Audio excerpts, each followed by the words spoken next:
तो बच्चों, आप लोगों के एग्ज़ाम्स हो गए। फर्स्ट शिफ्ट जो फर्स्ट टर्म हो रही थी मेंस की 2023 में एग्ज़ाम्स रहे, उसका भी रिजल्ट आउट हुआ है रिसेंटली।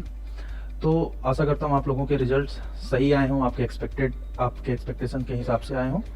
और जिनके रिजल्ट आपके एक्सपेक्टेशन के हिसाब से नहीं है उन्हें निराश होने की ज़रूरत नहीं है। वो अगले शिफ्ट की रजिस्ट्रेशन चालू हो गए हैं, रजिस्ट्रेशन करके अगले शिफ्ट की तैयारी करें प्रॉपर। तब तक के लिए हम लोगों ने एक मेंस के marks versus percentile versus rank का एक एनालिसिस तैयार किया है, जिससे आप लोगों को एक आइडिया लग सके कि आपके जो परसेंटाइल आ रहे हैं आप कहाँ पे लाई कर रहे हो, आपकी लगभग एक्सपेक्टेड रैंक क्या होने वाली है। उससे पहले कुछ चीज़ें मैं आप लोगों को क्लियर कर देना चाहता हूँ कि मेंस के मार्क्स का क्या मतलब होता है। मेंस के मार्क्स का मतलब है कि आप लोग एक ये एलिजिबिलिटी क्राइटेरिया टेस्ट की तरह इसको समझिए कि इसमें आपका जो कट ऑफ होगा, हम लोग अभी एक्सपेक्टेड कट ऑफ के बारे में भी बातें करेंगे। ये जो आपका कट ऑफ है उस बेसिस पे आपको एडवांस देने के लिए मिलेगा और फिर एडवांस की रैंक से आपको आईआईटीज मिलेंगी। लेकिन जैसा कि मैं आप लोगों को मालूम भी होगा कि मेंस के एग्जाम्स में आपकी अगर रैंक आती है और अगर आपका एडवांस इन केस नहीं होता है तो भी आप कुछ इंस्टीट्यूट्स के लिए एलिजिबल होते हैं, जैसे कि एनआईटीज हो गई और कुछ गवर्नमेंट इंस्टीट्यूट्स होते हैं, ट्रिपल आईटीज होती हैं। तो उनके बारे में हम बातें करेंगे कि उसमें आपकी रैंक एक्सपेक्टेड मेंस में क्या होनी चाहिए। तो जैसा कि अभी रिजल्ट आया तो आप लोगों को आपके परसेंटाइल पता होंगे। तो हमने एक पूरा प्रॉपर यहाँ पे एनालिसिस तैयार किया है कि परसेंटेज, ये परसेंटाइल है आपकी और इसका रैंक के साथ कैसा डिस्ट्रीब्यूशन रहेगा। तो हम थोड़ा सा इसे डिस्कस करेंगे। उसके बाद इस साल का एक्सपेक्टेड कट ऑफ क्या रहने वाला है, हम एक्सपेक्टेड कट ऑफ के बारे में बातें करेंगे। मेंस की जब रैंक आएगी तो उस रैंक के बेसिस में आपको कौन कौन से एनआईटीज हैं जिसपे आपका एडमिशन हो सकता है, कौन से एनआईटीज बढ़िया हैं, किस रैंक तक उनका, पिछले साल उनका क्या कैसा कट ऑफ रहा और इस बार क्या एक्सपेक्टेड किया जा सकता है कि उन एनआईटीज में आपको अगर एडमिशन चाहिए तो आपकी क्या रैंक होनी चाहिए और उसका परसेंटाइल क्या होना चाहिए। चलिए भाई, तो सबसे पहले हम लोग स्टार्ट करेंगे अपने परसेंटाइल वर्सेस रैंक के बेसिस पे। तो देखिए, परसेंटाइल का मतलब होता है जो भी आपका परसेंटाइल आया हुआ है उसका मतलब ये होता है कि जैसे आप सपोज करिए कि 99 परसेंटाइल है किसी बच्चे के, 99 परसेंटाइल है, इसका मतलब 100 अगर बच्चे एग्जाम दे रहे हैं तो उसमें से 99 बच्चे आपके क्या है, आपसे पीछे हैं। दैट मीन्स आपकी रैंक क्या है, फर्स्ट है। तो उसी बेसिस पे एक प्रॉपर यहाँ पे डेटा कलेक्ट किया गया है। 300 टू 281 मार्क्स के बीच में अगर आपके मार्क्स होंगे तो आपका परसेंटाइल बन के आया होगा 100 से लेकर के 99.999 89145। लगभग इस बार 8 डिजिट तक आपको परसेंटाइल बताया गया है, क्योंकि इस बार जो नंबर ऑफ स्टूडेंट्स थे 2023 में जिन्होंने एग्जाम दिया है वो लगभग 8.6 लैक्स है ना। इस वजह से जो आपको परसेंटाइल दिया गया है वो 8 डिजिट तक दिया गया है।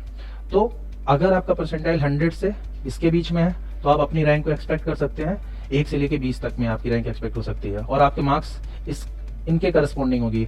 जो हम लोग डेटा आप लोगों को दे रहे हैं तो इसकी मदद से आप अंदाजा लगा सकते हैं, ठीक है। तो इसी तरह से 271 से 280 तक अगर आपके मार्क्स होंगे तो आपका परसेंटाइल लगभग इतना बन रहा होगा और आपकी जो रैंक होगी वो 24 से लेकर के 80 तक आपकी रैंक एक्सपेक्टेड की जा सकती है। सिमिलर मैनर में आप यहाँ पे देख पा रहे होंगे कि हमारा जो पूरा ये जो हमने चार्ट बना के रखा हुआ है इससे आपको पूरा आइडिया लग जाएगा। जैसे कि किसी के 99 परसेंटाइल से थोड़ा सा कम है, लाइक 98 परसेंटाइल है, तो उसका किस हिसाब से रैंक आएगा। देखिए यहाँ से स्टार्ट हो रहा है।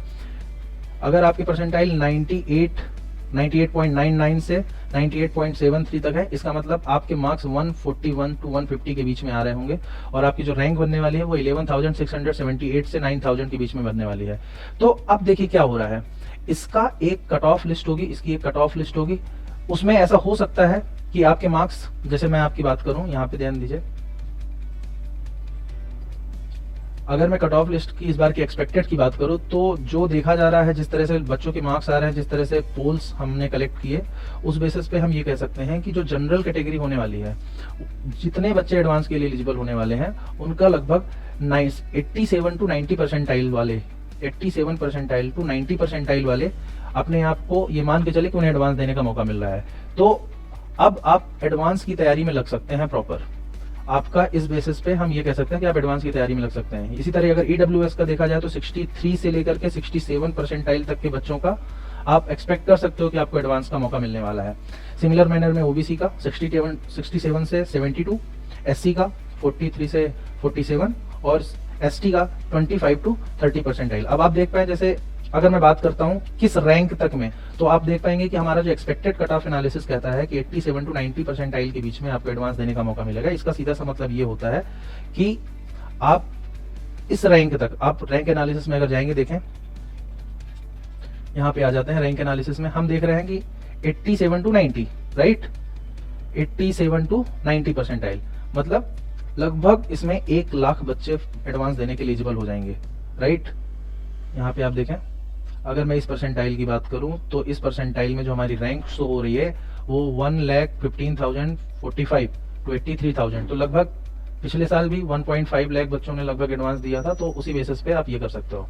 अच्छा, 2 बातें आप लोगों को एकदम क्लियर होनी चाहिए। इसके कट ऑफ का मतलब, हमने जो कट ऑफ यहाँ पे बताया है, इस कट ऑफ का मतलब ये नहीं होता कि अगर आपका इतना 87 टू 90 परसेंटाइल आपका आया हुआ है और आपने कट ऑफ क्लियर कर लिया है, इसका मतलब ये नहीं है कि आपको मेंस की काउंसलिंग में एनआईटी मिल जाएगा। इस बात को अच्छे से समझ लें। ये कट ऑफ सिर्फ आपको एलिजिबल बनाता है एडवांस देने के लिए। अगर आप मान के चलते हैं कि जैसे हमारी आईआईटीज हैं, आईआईटीज के बाद अगर आपको आपका एडवांस क्लियर नहीं होता है और आपको एनआईटी के लिए क्या है, काउंसलिंग करनी है, तो इसका मतलब ये नहीं कि आपने एडवांस दिया है तो आपको एनआईटी में कोई अच्छा एनआईटी या उसमें कोई अच्छी ब्रांच मिलने वाली है। क्यों? उसके लिए भी आपको एक अच्छा परसेंटाइल गेन करना होगा मेंस में। मतलब मेंस में स्कोर करना है आपको, अगर अच्छा कॉलेज चाहिए, इररिस्पेक्टिव ऑफ आपने एडवांस दिया है कि नहीं दिया। एडवांस जस्ट फॉर आईआईटीज हो रहा है, राइट। तो अगर हम यहाँ पे अगर अपना दिखाएं, कितने हम लोग कितने एग्जाम्स के लिए,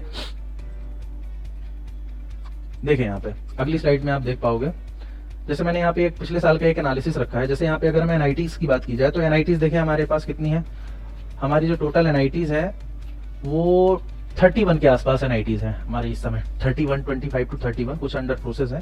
तो अगर मैं उनको देखूं तो एनआईटीज को भी अलग अलग कैटेगरीज में डिवाइड किया जा सकता है। लाइक एनआईटीज, कुछ एनआईटीज ऐसी हैं जो बहुत पुरानी है, कुछ नए आईआईटीज से भी पुरानी है, और कुछ एनआईटीज हैं जो अभी नई नई बनी हुई हैं। तो आपको ये चीज क्लियर होनी चाहिए कि कुछ एनआईटीज की जो रैंक है, कुछ एनआईटीज का जो रैंक है वो आईआईटी से भी अच्छा है। तो अगर आपको जैसे पिछली बार का अगर मैं एनालिसिस बताऊं आपको, तो एनआईटी को मैंने डिवाइड किया हुआ है यहाँ पे क्लास ए, क्लास बी। मतलब ये क्लास ए में वो पुराने एनआईटीज हैं जो काफी फेमस है, जैसे एनआईटी त्रिची, सूरतकल, वारंगल, राउरकेला, इलाहाबाद, जयपुर, कलिकट, नागपुर, और ये 2 अलग इंस्टीट्यूट हैं, ये एनआईटीज नहीं है। तो यहाँ पे पिछली बार का इसका कट ऑफ रहा 150 मार्क्स। तो इस बार ऐसा एक्सपेक्टेड है कि 150 मार्क्स से 180 मार्क्स तक अगर आपके आ रहे हैं, आपके परसेंटाइल 97 परसेंटाइल से 94.99 परसेंटाइल तक है, तो अगर आपका एडवांस नहीं भी होता तो आप लगभग इन एनआईटीज में एडमिशन लेने के लिए क्या हो जाओगे, एलिजिबल हो जाओगे। मतलब आपकी जब काउंसलिंग होगी तो आपको इस मार्क्स रेंज तक में आपको क्या हो जाएगा, ये एनआईटीज मिल जाएंगे। हालांकि इसमें और सारे फैक्टर्स हैं, अभी अलग अलग शिफ्ट्स में पेपर होंगे। एक फेज में अभी पेपर हुआ है तो उसमें लगभग 6 दिन पेपर हुए, इसी तरह 2 फेजेस और है, उसमें बाकी होगा पेपर, उसके बाद नॉर्मलाइजेशन रिपोर्ट बनेगी। तो ये एक एक्सपेक्टेड है, जिससे कि आप अपनी तैयारी को उसके अकॉर्डिंग क्या कर सकें, प्लान कर सकें। तो ये इस पे तो हम एक डिटेल वीडियो बाद में ले आएंगे कि किस रैंक पे हमें कैसे काउंसलिंग करनी है, कौन से कॉलेज को प्रेफरेंस देना है, कौन सी ब्रांचेस हैं, पिछली बार क्या ब्रांचेस रही, ओपनिंग रैंक ओपनिंग क्या रही किसी ब्रांच पर्टिकुलर के लिए। जैसे कंप्यूटर साइंस के लिए आप बात करो, नागपुर में रैंक ओपनिंग क्या रही। तो ये सारी चीजें हम बाद में डिस्कस करेंगे, लेकिन फिलहाल आपके लिए यहाँ पे अच्छा एनालिसिस हो सकता है। आप अपने रिजल्ट आउट होने के बाद आप अपने परसेंटाइल के बेसिस पे अपनी रैंक का एनालिसिस लगा सकते हो, और एक्सपेक्टेड कट ऑफ के बेसिस पे आपको अगले मेंस की तैयारी करनी चाहिए या अगले एडवांस की तैयारी करनी चाहिए, ये चीज कर सकते हैं। तो आप इसे नोट डाउन करके रख सकते हो और उसके अकॉर्डिंग अपनी प्लानिंग कर सकते हो। आशा करता हूँ कि आप लोगों को ये वीडियो मददगार साबित हुआ होगा। Thank you.